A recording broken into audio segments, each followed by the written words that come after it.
My cheating wife begged me to take her back after her affair partner lost everything. I got RevengeShe. Cheating wife begged me to take her back after her affair partner lost everything. I got revenge. Growing up, I was surrounded by the whispers of betrayal and heartbreak. My father's indiscretions weren't just familiar secrets. They were open wounds in our household. His frequent absences, unexplained late nights, and the smell of cheap perfume on his shirts were a stark contrast to my mother's unwavering devotion. I often wondered why she stayed. She endured the humiliation as a child. I believed in the sanctity of love, thinking it was something magical that could weather storm, but the cracks in their marriage taught me otherwise. They revealed a harsh reality where trust was fragile and love could be weaponized. I promised myself my life would be different. When I met Jad in high school, I saw in her what I hoped for: kindness, loyalty, and a sense of shared purpose. We built our relationship on what I thought was a foundation of mutual respect and transparency. From the day we exchanged vows, I envisioned a future free of the chaos and pain I grew up with. I was determined to provide her with stability my parents never had, yet even the strongest foundation can be undermined, and as I would soon learn, illusions of security are no match for the unpredictable storms of life. The night my wife, Jad, decided to spend it in the company of another man wasn't just another evening, it marked the end of an era in my life. She assumed I would take it in stride, that her pursuit of a fleeting thrill wouldn't matter to me. Perhaps she was correct about her excitement, but she miscalculated how deeply it would cut. What she saw as a harmless adventure, I saw as a trail that unraveled the very fabric of our marriage. I was at my desk, sipping coffee, thinking about the morning with Jad Wemmitt in high school, and mostly dated each other, though we briefly dated other people during disagreements. Always coming back to one another, we gave each other our pureness before prom and married 9 months after graduation. As far as I knew, I was her only partner. My phone rang. I didn't recognize the number, so I hesitated. I hate scam calls, especially the ones from the IRS, but this time, it was Jodi's office number. "Hi honey," I answered. A man's voice responded, sharp and formal. "This isn't your wife, Mr. Taylor." I blinked, confused. "That's me, John Richard Taylor III, but I go by Trey." The man introduced himself. "I'm Michael Hamilton, a colleague of Jad. I need you to meet me this afternoon." His tone didn't explain much beyond that I felt a sudden rush of concern. "Is she okay?" "She was fine when I last saw her," Michael replied, "but I have some information about her that I think you should know. Can you meet me at noon?" He wouldn't explain over the phone.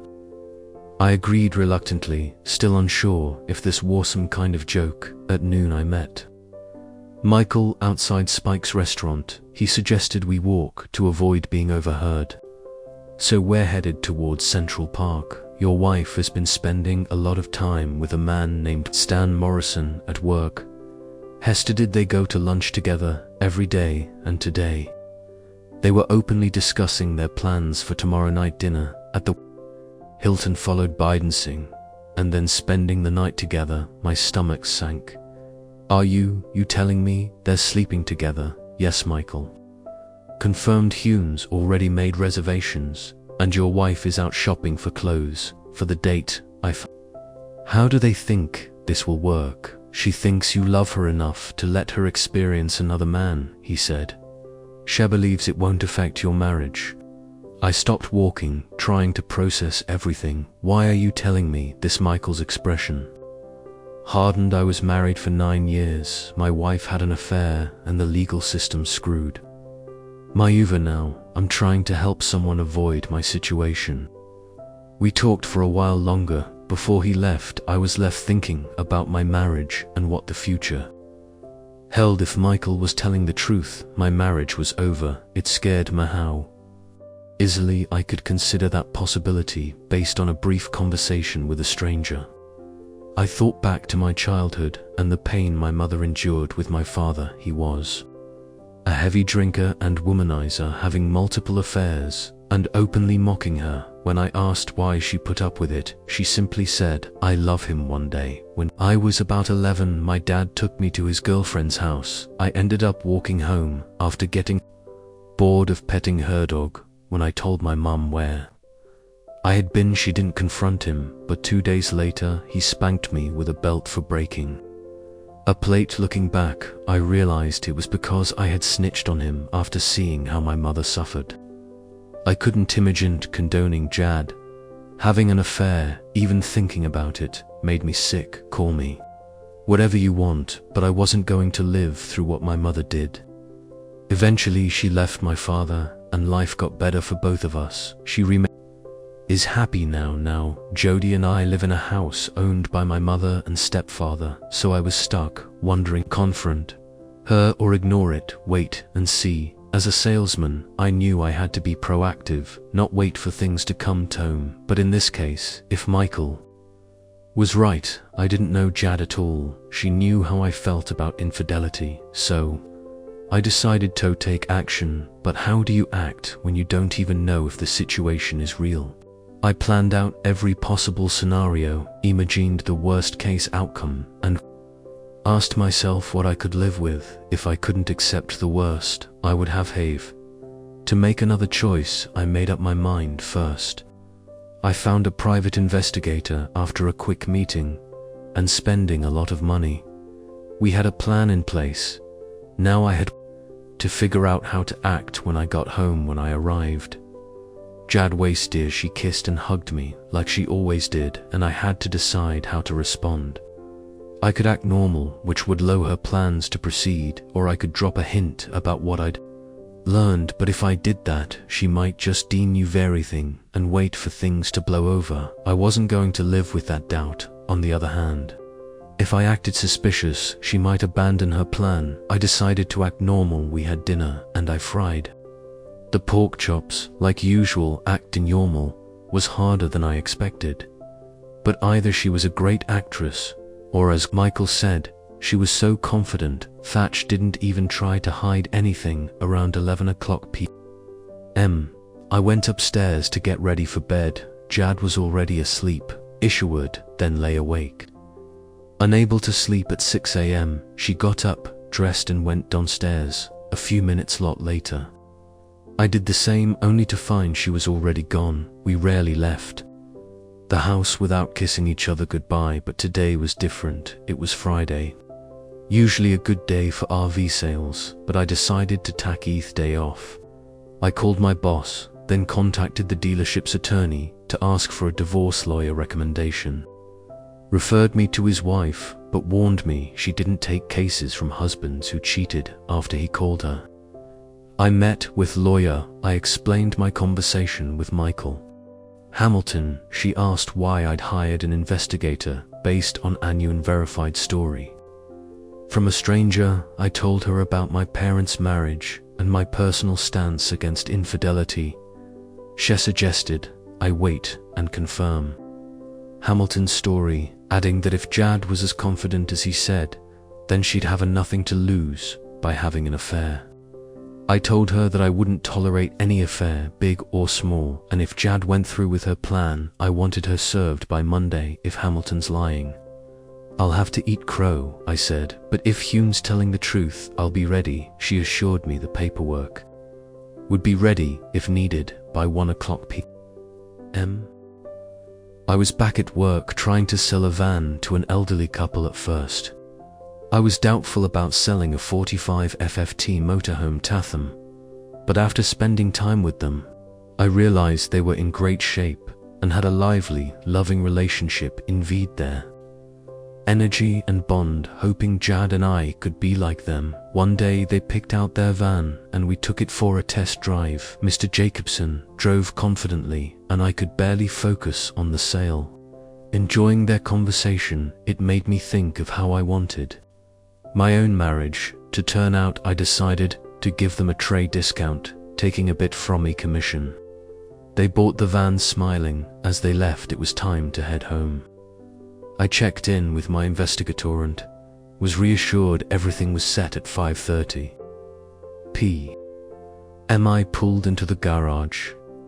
Jodi's car was in its spot, and the house was quiet, no dinner cooking. I stayed calm, placed the package from the investigator on the mantel, and sat down to wait. At 5:45, Jodi came downstairs, looking stunning in the outfit Michael had described. She had her overnight bag in hand. "Why, wow, you look gorgeous. What's the occasion?" I asked, trying to hide the knot forming in my stomach. "One of the guys at work has been asking me out." "Andy thought it'd be fun," she replied casually. "What do you mean go out with him, like a date?"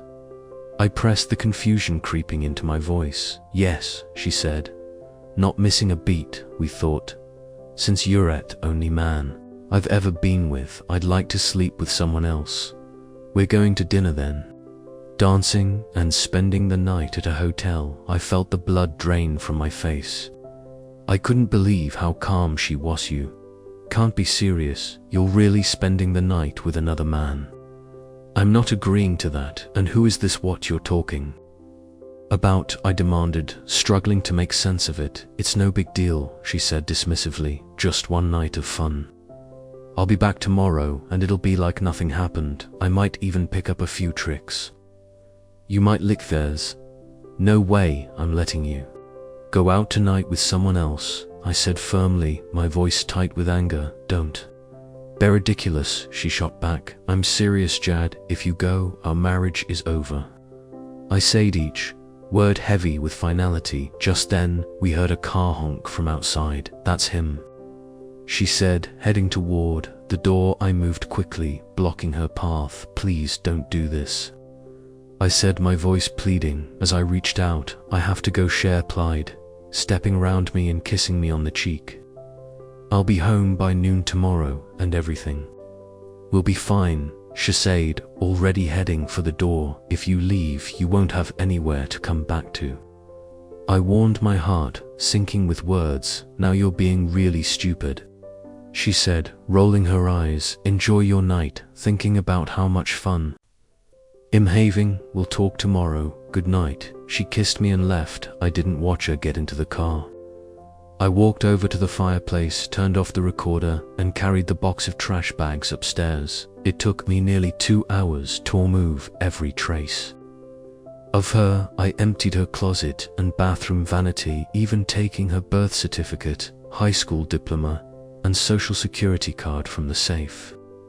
I set everything by the garage door and gathered up her family for Tolbom's school awards and the Remington bronze statue from her grandfather. I cleared out all her magnets from Thefridge, stuffed everything in her car, rolled it out of the garage, and parked it on the street, leaving the keys on the driver's seat. I climbed into bed, but sleep wouldn't come.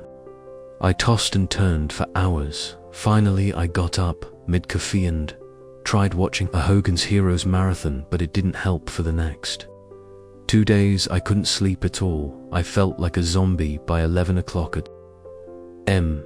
On the third day, I'd finished a sale with at the Jacobsons, wrapping up all the paperwork. I was home by 11:45, and the locksmith had already delivered a new set of keys. Investigator was there too, handing over the video footage he'd recorded over the past 18 hours. At 12:30, I was sitting in front of the TV, watching the tapes when I heard the doorbell.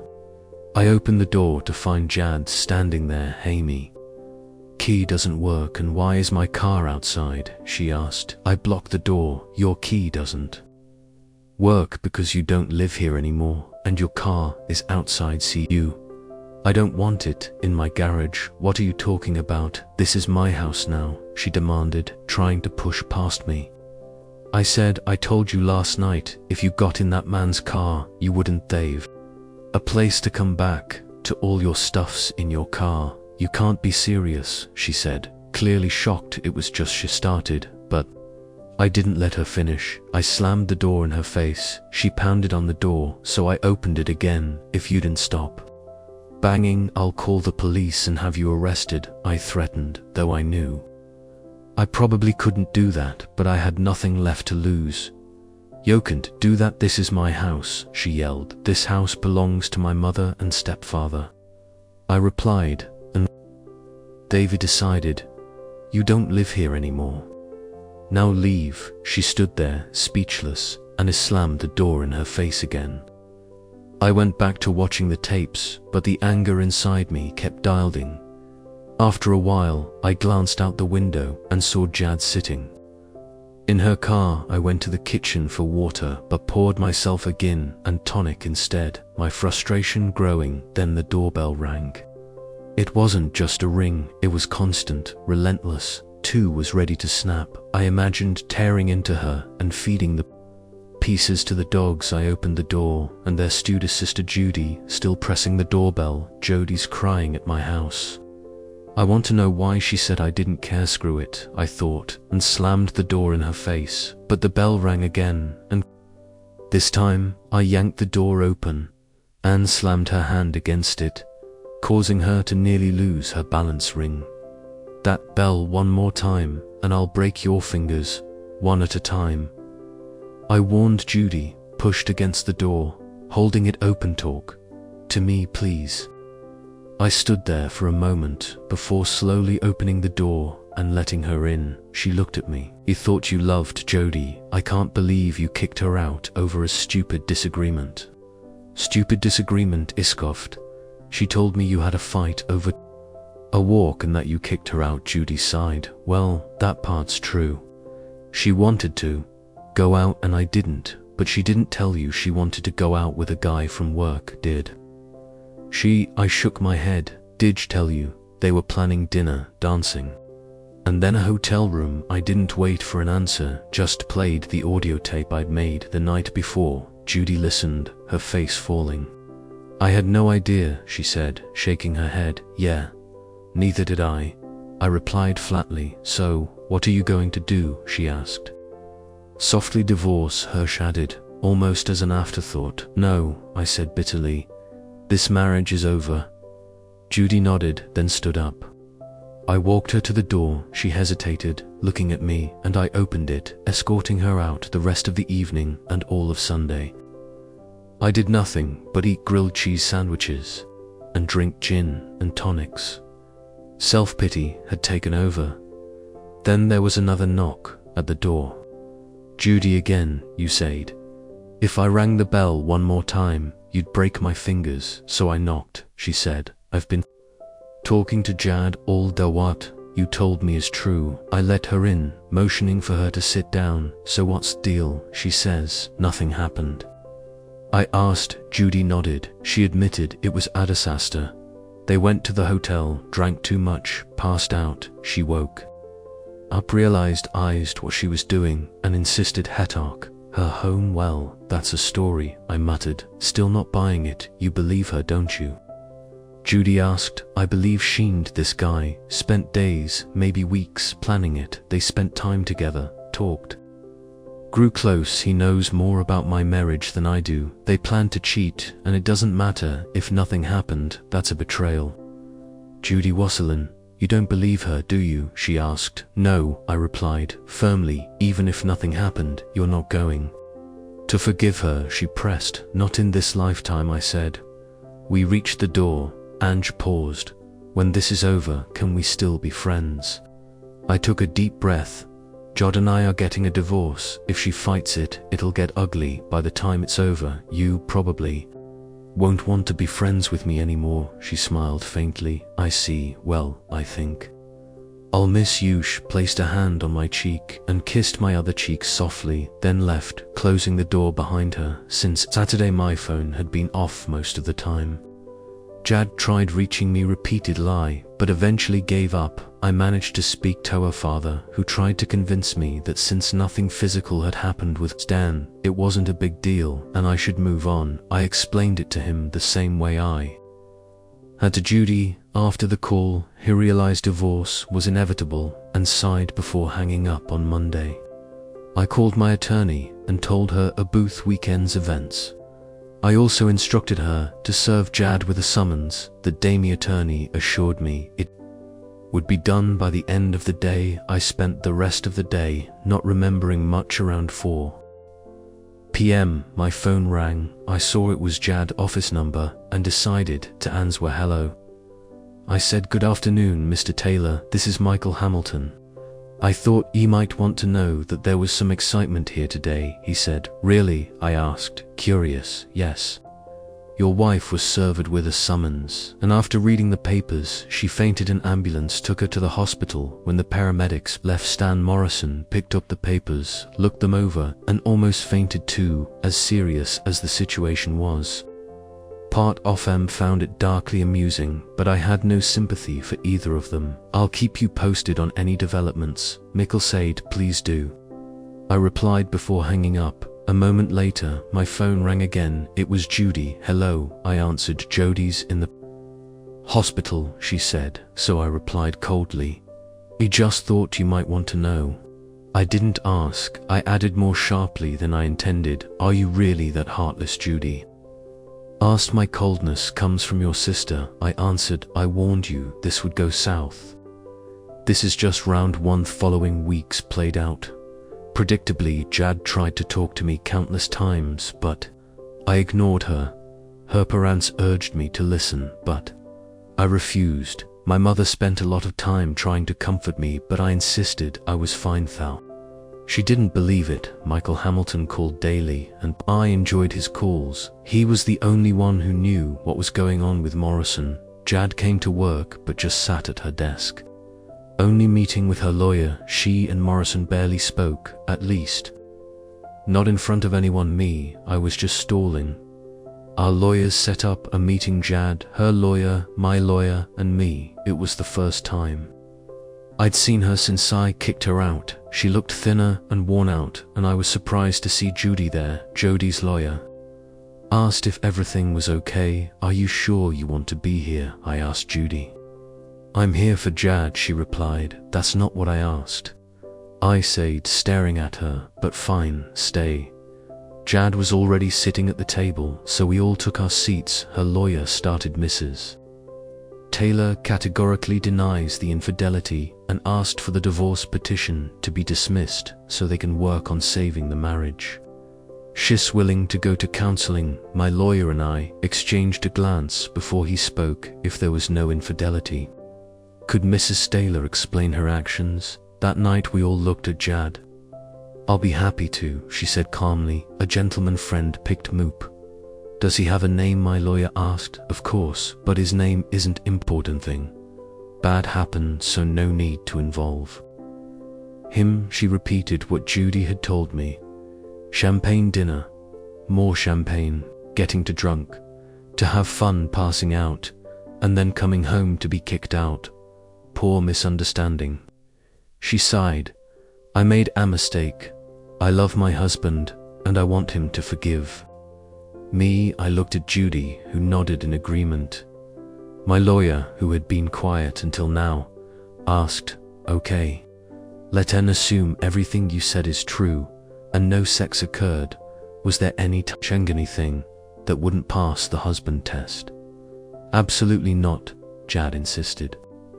Judy nodded. My lawyer glanced at me, and I glanced back. I picked up the remote, pressed play, and a screen dropped down from the ceiling, showing Jad walking to Stan Morrison's car in our driveway. He opened the door for her, and they kissed long and passionately. Then they got in and drove off. I paused the video. "Lie number 1. I said, looking around the room. Everyone sat up straighter. Jad turned pale, and Judy just stared at her sister. On Thursday, after Michael Hamilton's call, I spoke with my investigator. We planned to videotape Jad every move on Friday night, starting when Stan Morrison arrived at our house. Thanks to Hamilton, we knew the location of their date and the room number they had booked. My investigator was able to get access to their suite before check-in. "You said there was no inappropriate touching, right?" I asked Jad. "Yes," she replied, though unsure. I pressed play. The video showed Jad and Morrison at the Hilton's restaurant, where his hand was on her rear. "Lie number 2. I said. Jode looked around. Her lawyer was reading the divorce petition, and Judy was inspecting her nails. The video continued. Jode and Morrison ordered champagne, finished it, and rushed to the elevator. I had paid my investigator $1,000 to get into their suite. Before they checked in, for minutes after entering, Jad was already entertaining Morrison. Then Jad screamed and ran out, followed by Judy. I paused the video. Seems my client forgot some details, said Jody's lawyer, quickly packing up and leaving with the sisters. Later, I returned to the dealership and Judy approached my booth. She paused for a moment before asking May. I sit down, sure, I replied, motioning to the chair across from me. We both sat in silence for a few moments. Finally, Judy broke the quiet. You knew, didn't you? Knew what? I asked, confused. When I came to a year house that Saturday, she continued, her voice steady but laced with emotion. You already knew they were sleeping together.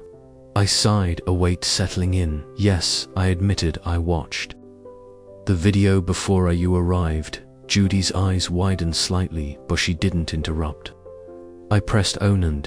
They weren't just fooling around, Judy, they were doing it. She's my wife, and she let it happen. A long pause followed. Then she asked softly, why didn't you tell me? I thought she'd admit it herself, I said, the words coming out heavy.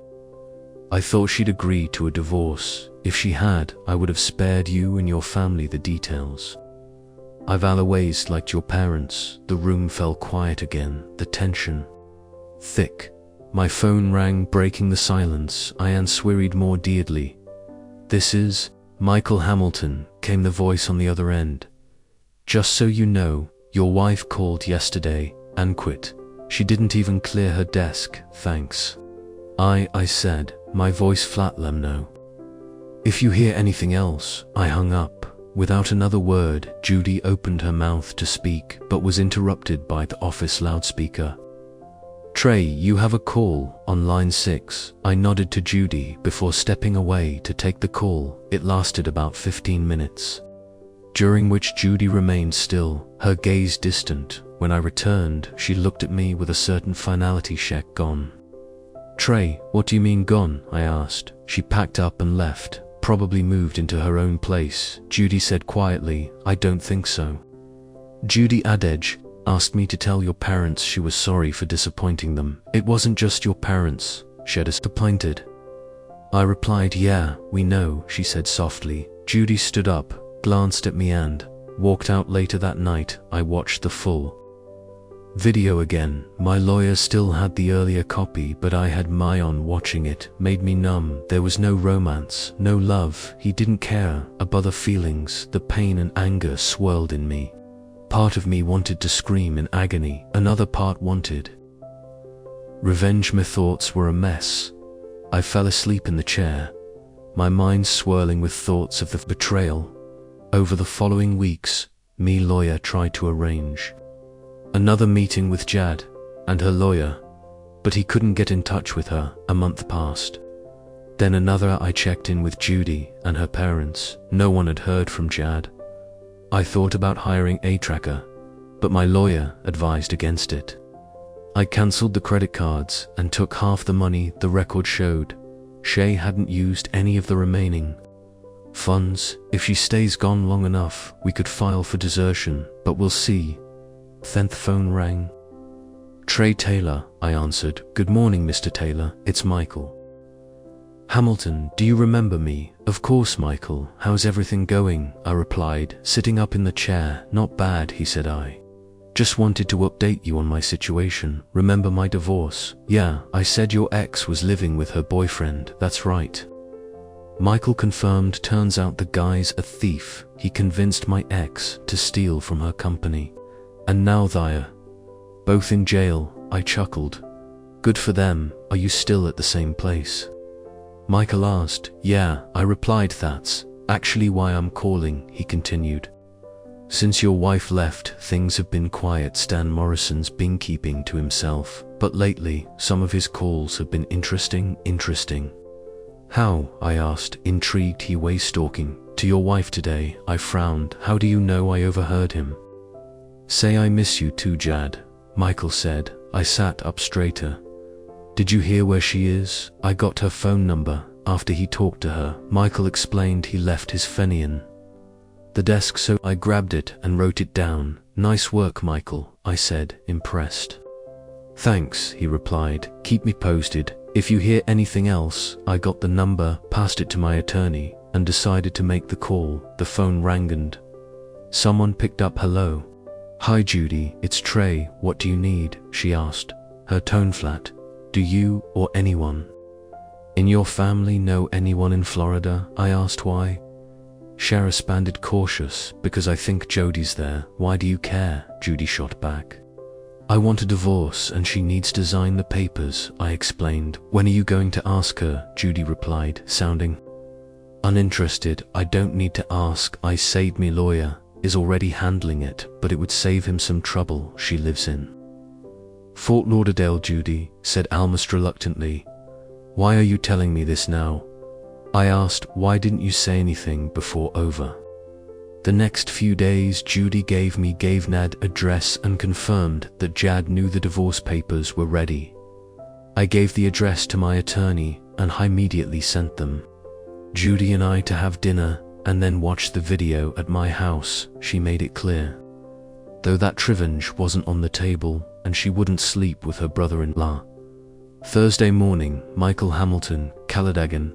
Hey Mr. Taylor, just a quick update. Stan Morrison quit his job today, no notice, just packed up and left, he told Samin Humes, moving to Florida. Interesting, thanks Michael. I said, by the way, how's everything with you? Michael asked. My wife confessed to the theft and pled guilty, I replied. Sheck, get a light sentence, but her boyfriend's looking at serious time. I laughed. And we chatted a little longer. Before I ended the call, I immediately dialed Judy's number. How long have you known Stan Morrison was moving to Florida? I asked. When she picked up, there was a long silence on the other end. Judy, how long? I pressed. A few days, she finally answered. How many times have they seen each other since she moved in with him? I continued, for she's been here twice, and he's been there twice, or 4 times. I couldn't believe it. You knew she was still seeing him, and you were okay with that after everything? Trey, she's my sister, Judy said quietly. I ended the call. Moments later, Judy called again, but ignored it. I sat in my cubicle for a while, then walked over to the repair shop to talk to the mechanics. One of them, a friend of mine, was a retired army vet. He'd lost part of his leg and fingers in an attack, and he was one of the few who understood what I was going through. We sat outside, and I brought him up to speed. I could make sure they don't make it to Florida. He said no, I replied. Neither one is worth going to jail over. I just want to be rid of her. I can make that happen too, he offered. I laughed, not living with myself. Is punishment enough? We talked for a while longer, until I heard, over the loudspeaker, Trey call line 4, back at my cubicle. I picked up the phone. Trey Taylor. Trey, please don't hang up. I hung up, walked over to the receptionist, and said no more. Call stay day. I'm going home. When I turned onto my street, I saw Judy's car parked in front of my house. I pulled into the driveway, and by the time I reached the garage, she was already at the front door knocking. She remembered my threat booth doorbell, so I entered through the garage and made my way to the kitchen. She kept knocking, so I decided to answer. You're not welcome here, I said. As I opened the door, listen, she started. I shut the door in her face, this time without slamming it. I heated up some spaghetti and meatballs, then went to my bedroom, where I fell asleep by 10 p.m. The next morning, I was getting ready for work when I saw Judy waiting for me. She probably thought I wouldn't cause a scene at work. She was wrong. As I tried to pass her, she grabbed my arm. Damn it, Trey, listen. I pulled my arm away. You don't have anything I want here. You let her come back to me while she was sleeping with that fool over and over, and you didn't tell me all 3 of you can rot in hell. It was a while before I saw Judy again, but she stayed in touch with my mum. By then, the whole dealership knew what was going on. Making for a long day, I stuck around the dealership, trying to figure out my next move, then headed home. Later, my mom called and invited my Yuva for dinner. I went, and she made Italian food. We ate, but the evening took a turn when she said, "I talked to Judy today, Mum. If you bring up this family again, I'm leaving," I warned her.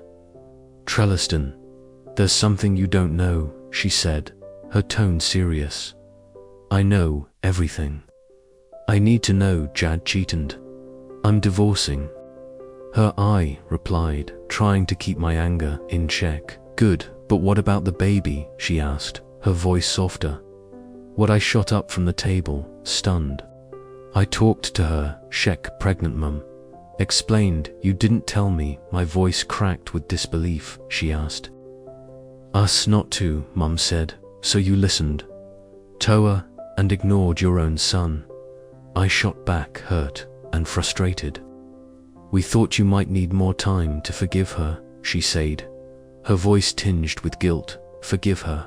Have you lost your mind? Do you remember what it was like living with a cheater?" It couldn't hold back the anger anymore. "Honey, things are different now. People are freer to try new things," she said. Trying to explain, I stormed out. Was I living in an alternate universe? My mum had been through hell with my dad's cheating, and now she was telling me cheating was okay for my wife. I loved her, but her naive was astounding. It was like she'd buy an encyclopedia from a traveling salesman in the age of smartphones. I drove past my house and ended up at a car dealership. I had my keys with me, so I went inside, found Thimploy Lounge, and laid down on the couch. I tossed and turned until nearly 5 o'clock a.m. Before falling asleep, I woke up at 10:30. And my boss found me and put up a sign asking people not to disturb me. When I finally got moving, one of the salesmen told me that the boss wanted to see me. I wasn't feeling great. My back ached from the couch and I desperate needed a shower, but I made my way to his office. "Trey," he said, looking up from his desk, "you need some time off, and I can make that happen. You remember the Jacobsons? The couple you sold the Blue Pros to?" "Yes," I replied. "Well, last week Mr. Jacobson had a heart attack in Vancouver. He's okay now, but they need someone to bring the carriage home, and they've asked for you." "Sounds perfect."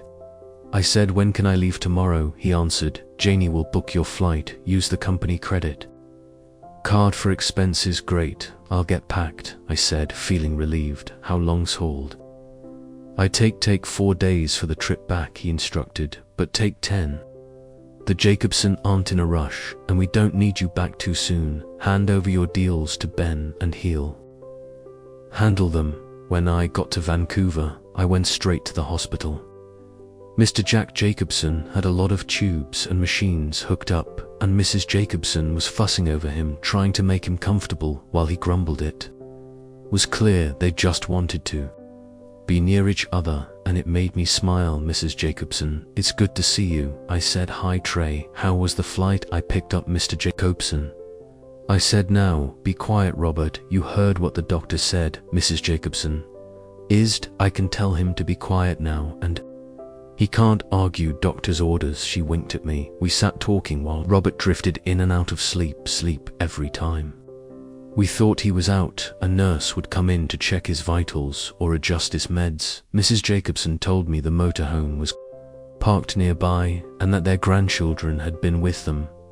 Her grandson had flown home, but their granddaughter was packing to return with me once Robert was discharged. Just as we're finished talking, the granddaughter walked in carrying 2 suitcases. For her grandparents, she was about my age, attractive, and clearly uninterested in me. After a brief exchange with her grandmother, Mrs. Jacobson turned to me. "Darla has been driving our car for the last week. She'll take you to the bus target. It ready," she said. But Darla didn't seem thrilled. "Darla, stop item. Be fine," Mrs. Jacobson added. "She doesn't want to go back with you, Trey. She thinks she should stay with us." By the way, Mrs. Jacobson continued, your boss said you might need a few extra days and suggested traveling through Yellowstone. Promised Darla we'd do that on the way home. I'll see what I can do, I replied. As we were leaving, she handed me a letter authorizing me to take the bus across the border and kissed me on the cheek. Thanks for helping. Be careful, Darren.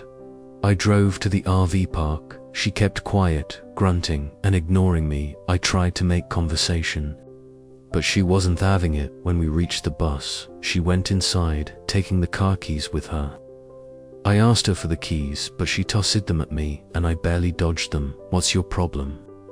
I muttered as I picked them up. Fed up, I hooked the car to the bus. After a short break, I considered grabbing a cold beer, so I went inside to see if the Jacobsons had no beer. I asked, I'm not your maid, I shot back when Darla closed the fridge and stormed off. That was it. I was done with all the women in my life. Jad, Judy, my mum, and now Darla, Mrs. Jacobson. West only one, still remotely civil, but even that was wearing thin. I disconnected the power and water, got in the driver's seat, and started the engine. By 8 p.m. I crossed into the US and cleared customs. Darla had to step outside for the border check before returning to the bedroom. I was ready to get this trip over with by 7 a.m. the next day. We were in Burley, Idaho. I'd stopped a few times overnight for coffee and sandwiches, but I was tired and irritable. Darla sat in silence next to me for a while before finally speaking. I'm hungry. Is there anything to eat? I snapped, remembering how she treated me the night before. I'm not your damn maid, I said. Pressing the gas pedal harder, she glared at me and stormed off to the bedroom. By 9 o'clock a.m., I needed to stop at a rest area. When I came back from the bathroom, she was getting off the bus. If you get off, you can't get back on, I said, starting the engine. By noon, I was sore from driving, so I pulled a Dento, a parking lot between two trucks, and collapsed on the couch. I passed out almost instantly. I woke up to the hum of Cummins diesel engine and realized we were moving. Checking the time, I saw I'd been asleep for 5 hours. Darla was at will, driving fast. After watching her for a bit, I figured she knew what she was doing. Her grandfather had obviously taught her well. I made some coffee and sat in the passenger seat. We drove in silence for 2 hours, but I started to get worried about the fuel. We'd been driving for about 25 hours, averaging 60 mph, and had covered around 1,500 mi at 8 meters per gallon. We were almost out of fuel. Hey, we should stop for gas, I said, but she didn't respond. I tried again. We need fuel still. Nothing. Finally, she snapped. I took care of it while you were snoring. Surprised, I went back to the couch and fell asleep. I never saw her eat, drink, or use the bathroom during the trip, but she managed everything while I slept. After another 3 hours, we stopped at a truck stop in Dumas, Texas. It was past 10 p.m. I made sandwiches, grabbed coffee, and took the wheel, heading for Houston. I drove through the night, only stopping once for a bathroom break and some snacks. By 8 a.m., I pulled into the dealership in Houston. I needed a break, so I went downstairs to the restroom. It had been less than 40 hours since we'd gone through customs, but it felt like days as I came out of the restroom. I saw the Jacobson's car pulling out. The window was down, and I got an unsavory gesture from Darla. I returned it, then made myself coffee in the break room. Before crashing on the couch, I didn't until 3 o'clock p.m. When I woke up, I found a note from my boss saying he wanted to see me. I headed to his office and knocked. You're monopolizing the break room, he said, half joking. I got a call from Mrs. Jacobson. She wanted to know how you survived driving with her granddaughter. I raised an eyebrow. What do you mean? He shrugged. Apparently, Darla was the entire trip. The Jacobsons didn't want her with them, and the grandson left because he couldn't handle her anymore. Mrs. Jacobson was impressed you didn't strangle her. I smirked. E wanted to believe me. He laughed anyway. They're glad you made it back safely. Mr. Jacobson will be discharged soon, and they want us to service the bus. They're even talking about buying it. That's great, I said. I thought they might sell it. He shook his head. Not a chance now. Go home and get some rest. The break room needs a break from you. After just 3 days, it felt like I'd been gone longer. I showered, shaved, and slept for almost 30 hours. When I finally checked my phone, I realized I hadn't even thought about it. I dug through my clothes from the trip, looking for it. But my phone wasn't there. I called my bossy. Can you check the break room and the coach for my phone? I think I left it somewhere. He called back a few minutes, confirming no luck. Damn, I muttered to myself. How many customer calls did I miss? I went to the dealership and caught up with a few client messages by noon. I was heading back to my cubicle after grabbing coffee when I saw Darla walk into the break room. I quickly ducked into the staff area and waited. After about 10 minutes, the loudspeaker called my name. I took my time sipping my kefir, heading to my boss's office.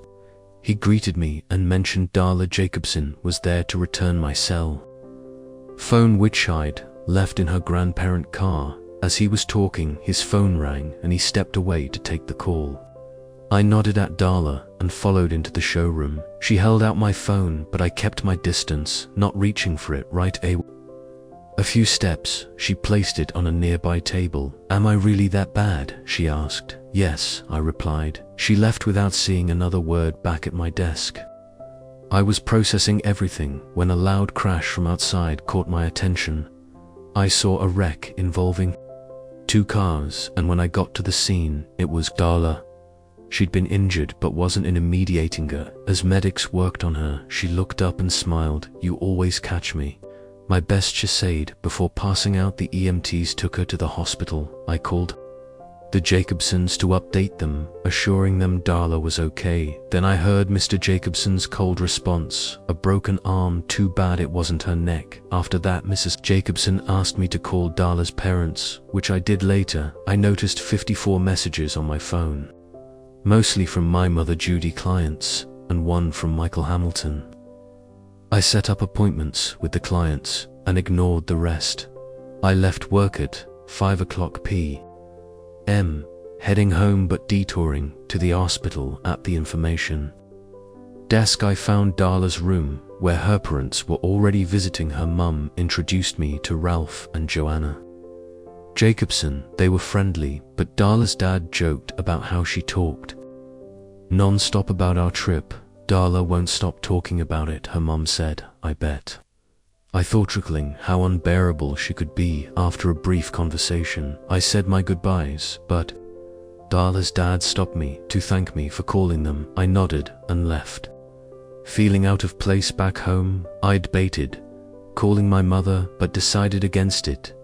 That decision lasted for weeks, during which both my mother and Judy tried calling, but I ignored them. Even my stepfather reached out, and while I spoke with him, I cut the conversation short when he tried to pass the phone to my mother. I received the divorce papers from my attorney, sent to the address Judy had given me. Her signature was bold and written in red marker, and there was no mention of her pregnancy. If it was real, in 2 months I'd be free. I was starting to think about staying single, which also made me think about my current celibacy. Damn it, I hadn't been with anyone in so long that I barely sat down before heading to the bathroom to shower and get ready for dinner. Just as I finished getting dressed, the phone rang. Hello, I answered. Hi Trey, it's Jad Jacobson, came the voice on the other end. Mrs. Jacobson, how's Robert doing? I asked. Call me Dodie, she replied warmly. Heck, doing great, Hunes, even planning our next trip to Colorado. I'm a little nervous about how he'll handle the mountains, though don't worry, Dodie, we'll make sure he's safe. As long as he doesn't try to speed, he'll be fine. That's what he says he's been reading all about mountain driving. I chuckled. Well, I might need some vom before we go, she laughed, and I could hear the warmth in her voice. I Liked Robert and Dodie.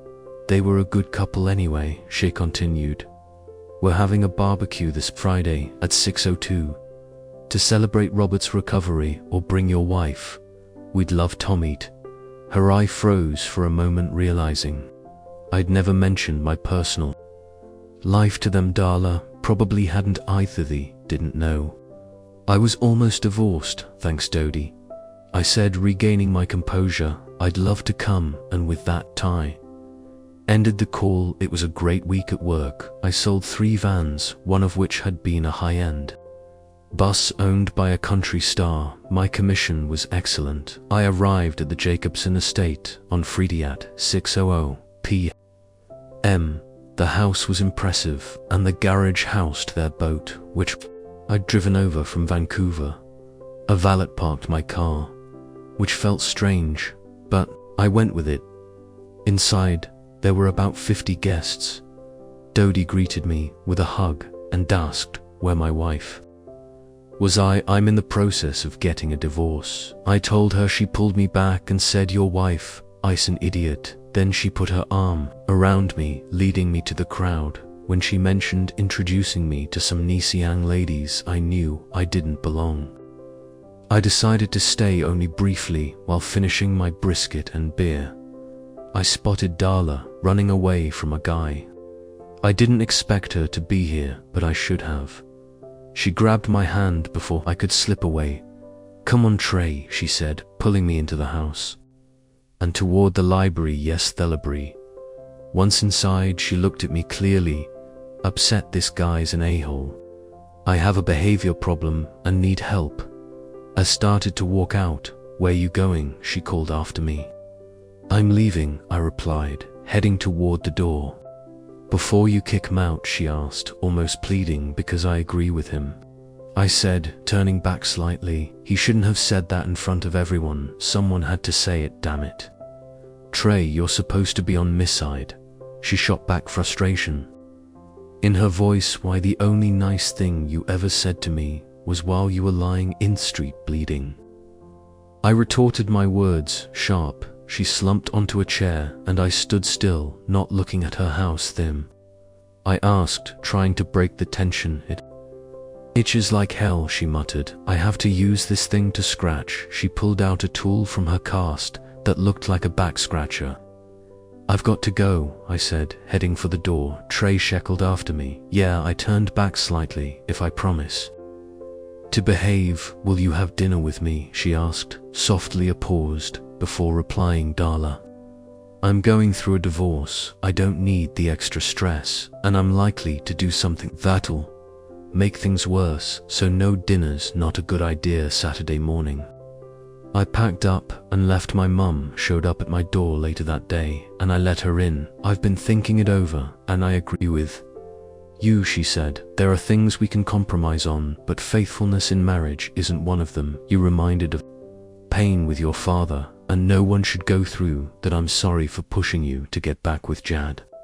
I was selfish, only thinking about the baby and the idea of being a grandmother. Please forgive me. I forgave her, and we hugged, chatted for another hour before she left. Monday morning, my phone rang. Trey Taylor. I answered. Good morning, Trey. It's Michael Hamilton. I have news. What's the news?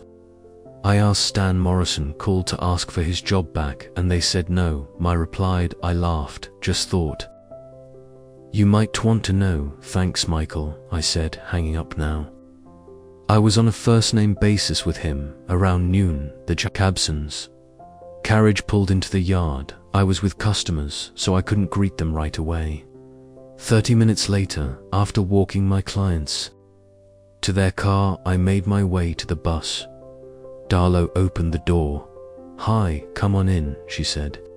I stepped inside and turned left, avoiding the driver's seat once seated. I noticed the smell of lasagna from the kitchen. Darla handed me a glass of wine. Clink, she said, holding up her glass. We both took a sip. It was a Gret Keen. I thought I'd offer lunch instead of dinner also. I figured it'd be better to talk privately instead of embarrassing or pissing you off in public, she said. I asked my grandparents if I could use the bus, and when I explained why they agreed, they just made me promise not to drive off if I got Mardu. Said when, not if, she said with a smile. He knows you well. I expected an argument, but Darla stayed calm, took another sip of wine, and turned to fill her glass. I hope you're hungry. I made lasagna this morning. It's really good, if I do say so myself, she said, moving round the kitchen. Despite her cast, the doorbell rang. Bring it in, please, sheckled. I went to open the door and my boss stood there. I waved it off, awkwardly. It's okay, I said, closing the door and returning to my seat. Darla seemed at ease. She moved naturally around the small kitchen, clearly comfortable. I smiled, but I knew one of us would probably do something to annoy the other. Eventually she asked me to sit at the dining table, and I did. The bus was tight on space, but the living area expanded with sliding drawers. We etiquetted and finished a bottle of Keen. Neither of us had gotten on each other's nerves. Yet after a couple of hours, I decided to head back to work. Thanks, Darla. It was a nice surprise, and the food was great. My pleasure, she said, walking me to the door. As I stepped down, she leaned in and kissed me gently. We both paused, shocked as dinner still off table, she asked, a mischievous twinkle in her eyes. How about tonight? Let's say 7. She gave me her address. Andy started to leave, but we kissed again. It took me another 10 minutes to finally leave. I stepped off the bus and saw including my boss watching me through the exhibit hall window. As soon as they realized I saw them, they scattered, except for my boss, who opened the door for me while I'm off to get ready for my day tonight. I said, luring. 10 minutes later, Darla drove the bus out of the parking lot. As we headed to her house, my phone rang. Tritala. So you managed not to eliminate each other, huh? Dodd's voice came through. Dodie, I think Robert's listening. We want to hear your side. Robert said, I'm a gentleman. I don't kiss and tell. Elod horse crap, Robert interrupted. Watch your language. Robert. Dodie scolded Trey, she continued. When Darla asked to borrow the coach, she was nervous, but finally confessed it was to make you lasagna. I had no idea she could cook. Sheblished. When she said it, she made you lasagna, I asked. Yep, she just knows. Darla had replied, blushing. Trey. Dodie, Saji's tough on the outside, but Shek a good girl at heart. She's been hurt a lot, and uses that attitude as armor adjustment. Hurt her, okay, understood, I said, though I thought Robert was overreacting. I'm just saying, treat her right, Robert warned. Don't worry, I replied. Before I could hang up, my phone rang again. Trey, it's Judy, came the voice on the other end. The anger hit me instantly, but I forced myself to stay calm. What's up, Judy? I just wanted you to know, she began, her voice tight. Jody kicked Stan out, but he came back today and battered her up. She's in the hospital. Trey, her nose is broken. She's in ICU, and Stan's in jail. My heart sank. What about the baby? I asked, barely able to keep my voice steady. She lied about it, Judy replied, her tone flat. It's gone, and honestly, I'm done with her. Trey, she's still my wife until the divorce is final, I said. She stopped being your wife the day she signed those papers. Judy retorted. Goodby. When we reached Darla's gated community, the guard acted surprised when I told him I was visiting her. He laughed at us. He called her to check and wished me luck as he opened the gate at dinner. I learned Darla liked steak and potatoes, medium rare ribeye with blue cheese and baked potatoes. I was impressed by how she handled cutting the steak with her arm in a cast. She ate half, then switched to her drink, and the waiter offered to pack the leftovers. I joked, I didn't know you had doggy bags here. The waiter grinned. First time for everything, as well. After the same guard was at the gate, but this time his expression was less amused. I glanced at Darla and joked, I don't have many dates, and he's not used to me coming home in the same car I left in usually. I take a cab. When we got to her house, she invited me inside. What would you like to drink? She asked. A gin and tonic, I replied. We sat in silence for a while, and then she made a move. I got the hint. Spent the night together the next morning. I called my boss. I won't be in today, I said. Why not? He asked. I'm still in my date from last night, I replied. He laughed. The days following were unexpectedly quiet, as though the storm had consumed my life, had finally passed. The finality of my decision settled over me like a heavy, pressuring weight. I was done chasing answers and seeking closure from those who had broken my trust. I had moved on it perfectly, not painlessly, but decisively. Darla and I continued to see each other, her sharp edges softened with time, revealing a humor in depth that complemented her fiery nature. I discovered in her a shared resilience, a refusal to be defined by past mistakes. Our differences often led to spirited debates, but they became a source of growth rather than conflict. She challenged me in ways I didn't know I needed, and I found myself slowly, cautiously, allowing hope to bloom again. Jodi's presence in my life faded like the final echoes of a distant storm. I received updates through Judy, but they felt more like distant news than personal revelations. I no longer felt in her only a strange, muted gratitude for the lessons learned in the past that led me here. My work at the dealership, the Jacobson, became regulars, their enthusiasm for life a constant reminder of what a true partnership looked like.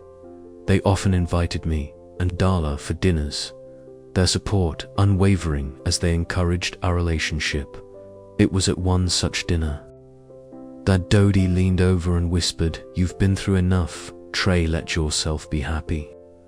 I still thought of my mother, of her misguided attempts to smooth over my life's Jack edges. A relationship had improved, though her mention of Jad or the past still caused tension, but I'd learned to set boundaries, to choose the people and stories I allowed into my life. One evening, after a particularly long day at work, I found myself on the Jacobson's coach, parked outside Darla's home. She'd invited me over for lasagna, and as I stepped inside, I was greeted by the familiar scent of garlic and herbs. She smiled at me, her cast finally removed, and raised a glass of keen to new beginnings, she said softly. I clinked my glass against hers, the weight of Tempest lifting slightly with each sip. I didn't know what the future held, but for the first time in years, I wasn't afraid. I'll find out.